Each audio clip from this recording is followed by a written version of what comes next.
Sign UU, tak sign UU. Halo Urbaners, dimanapun kalian berada. Bagaimana kabar kalian? Balik lagi sama gue Venga, in the house.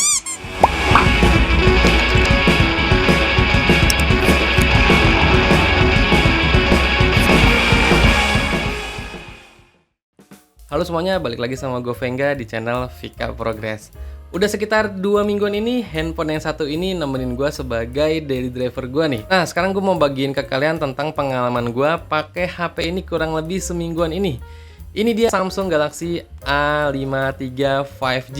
Kemarin ini gue beli di Tokopedia sekitar 5,6 sampai 5,7 jutaan. Link pembeliannya gue sertakan di deskripsi pada video gue kali ini ya. Kalau kalian mau juga handphone ini, gue sertakan toko gue juga di deskripsi pada video gue kali ini. Nah, kira-kira harga segitu itu worth it nggak sih buat Samsung A53 5G ini dibeli? Cara kan banyak pesaingnya tuh yang udah spesifikasinya yang mantap-mantap tuh. Tapi kan balik lagi, menurut gue kenyamanan itu hal yang nomor satu dalam kita pegang sebuah handphone. Ya udah, langsung aja ini review Samsung Galaxy A53 5G dari gue. Sejak awal gue mutusin buat beli produk Samsung lagi itu gue sempet bingung sih sebenarnya. Pilih produk Samsung yang mana ya? Yang kira-kira paket lengkap lah buat dipakai dalam jangka waktu lama. Dan kebetulan juga ada peluncuran seri Samsung A, yang seri A terbaru, yang menjanjikan dalam segi update software itu masih bisa di-update sampai 4 tahun ke depan. Mantap kan? Nggak pikir panjang, gue langsung sikat ini Samsung Galaxy A53 5G-nya. Impresi pertama gue ketika lihat desain dari HP ini sama aja ya, kayak HP Samsung seri A sebelumnya, yaitu A52. Tapi perbedaannya sedikit di bagian bodinya itu, si Samsung A53 itu udah flat, baik itu bagian layar depan ataupun back case-nya. Ya mengikuti kas-kas desain tahun inilah. Secara genggaman feel-nya itu sedikit harus beradaptasi ya, ketimbang gue biasa pegang HP dengan back cover yang curve. Desainnya itu berbahan plastik dan warnanya yang gue pilih itu warna peach. Tampil beda sih, dan buat ciwi-ciwi pada ngelirik pastinya. Layarnya udah nggak dikasih screen protector ya, tapi layarnya itu halus banget, licin buat main game, nggak keset. Hal yang nggak ngenakin ketika gue unboxing ya, di dalam paketnya udah nggak ada lagi batok chargernya. Di sini kebetulan gue beli charger 25 watt, harganya 100 ribuan. Dan gue pakein di Samsung A53 gue itu udah support super fast charging ya, bukan yang fast charging aja, tapi udah yang super. Overall buat desain gue nggak ada masalah. Intinya khas Samsung banget, dan di bagian layarnya itu adem banget. Resolusinya Full HD+, refresh rate-nya 120 Hz, dan udah pakai panel Super AMOLED yang bisa manjain mata kita buat nonton film atau main game. Oh ya, HP ini udah nggak ada colokan buat headset lagi ya, tapi kualitas dual speakernya itu jernih banget. Ingetin gue sama speakernya iPhone XR Go yang dulu, yang emang nendang banget.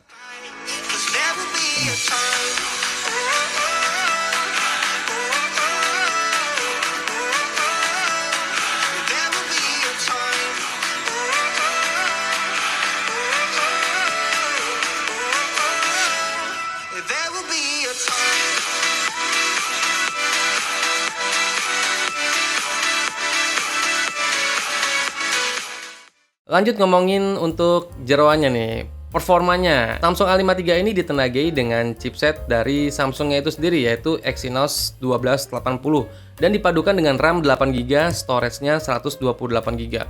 Walau terlihat kurang greget dari segi pendahulunya si Samsung A52s, tapi menurut gua udah cukup lah buat penunjang kebutuhan gua sehari-hari.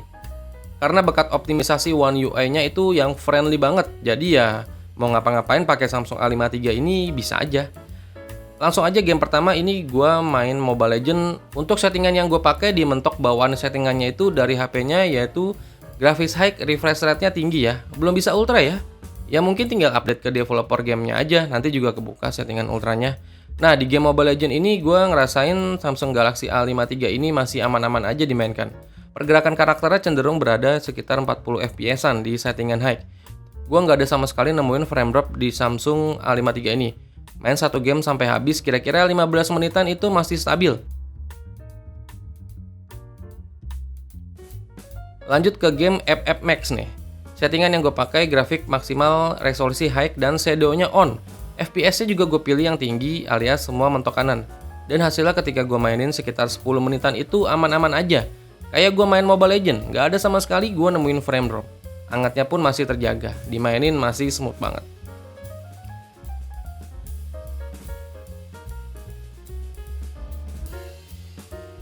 Berlanjut main Call of Duty Mobile, di sini bisa disetting dengan grafik medium, frame rate-nya sangat tinggi ya.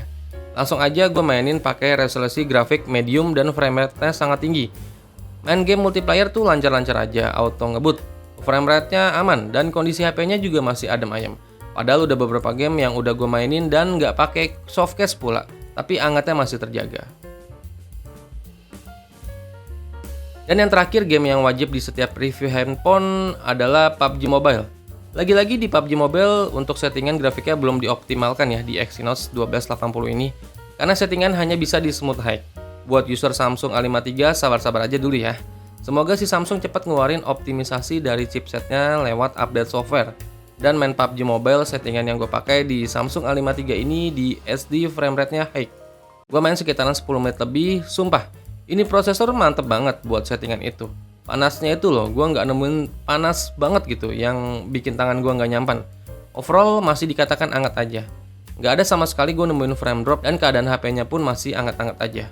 Main settingan smooth high nyaman banget walaupun dalam kondisi ngeras sekalipun. Dan main sekitaran 20 menit lebih, baterai berkurang cuma 7% aja.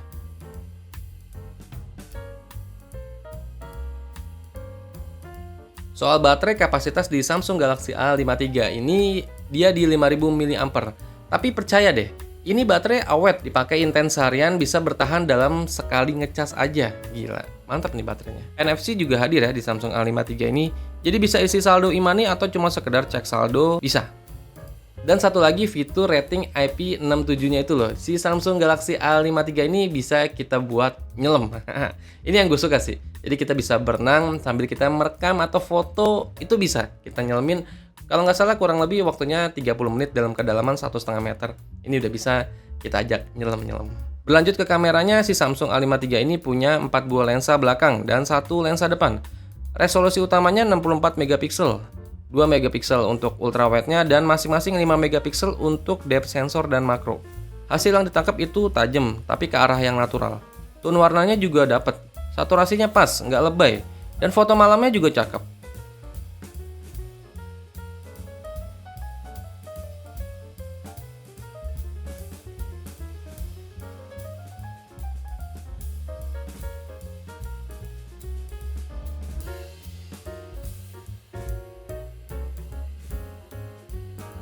Kamera depannya juga menurut gue sesuai di harga 5 jutaan.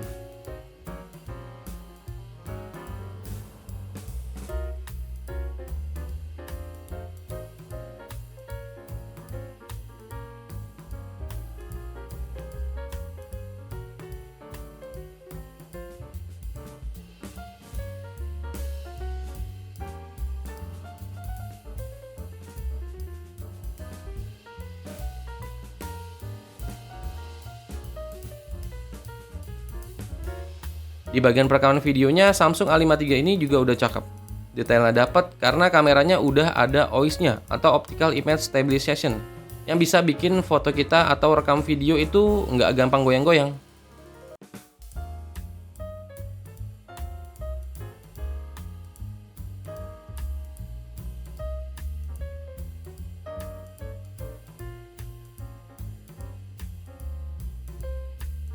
Rekaman video buat selfie-nya juga udah pas, gambarnya tajam dan kestabilannya juga bagus. Samsung A53 cakep sih, 4K-nya dapet, tapi shaky-nya masih agak sedikit goyang ya. Tuh.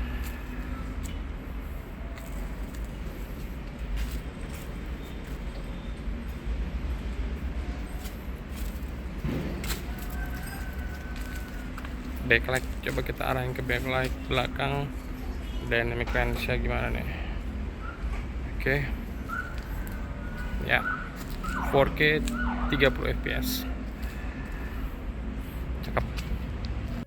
Overall menurut gue untuk kamera dari si Samsung A53 5G ini nggak ngecewain lah. Intinya 5 juta ya kalian dapat yang cakep gitu. Udah nggak usah neko-neko, nggak usah ngedit-ngedit, tapi kalian dapat yang udah mantap. Lanjut kesimpulannya, ketika gue pakai si Samsung Galaxy A53 ini kurang lebih 2 mingguan ini nyaman sih. Nggak ada kata lain, tapi nyaman sih gue gunakan ini. Buat jadi daily driver itu pas, dan untuk sekedar sosial media notifikasinya itu cepet, nggak delay. Jadi One UI-nya itu udah bikin gua nyaman. Nonton film juga udah nyaman, layar Super AMOLED. Dengerin musik juga suaranya speakernya udah jernih banget. Jadi emang kenyamanan di Samsung Galaxy A53 buat gue itu udah mantep banget. Foto-fotonya juga hasilnya memuaskan. Ya paling yang agak greget di performa gamingnya, yang nggak bisa nuntut di settingan grafik maksimal. Sama satu lagi sih, si batok chargernya yang nggak dapat di paket pembeliannya. Overall selain itu, gue udah pakai dan nyoba sendiri, HP ini masuk dalam kategori nyaman digunakan buat sehari-hari. Jadi kalian buat yang lagi nyari handphone, buat kebutuhan sehari-hari, nyaman dalam kebutuhan sehari-hari, dan yang nggak nuntut performa game yang selalu settingan maksimal, Samsung A53 ini jawabannya. Oke, sekian dulu review Samsung Galaxy A53 dari gua. Semoga bermanfaat buat kalian semua. Thanks for watching, sampai ketemu di video gua berikutnya. Vengga pamit, bye!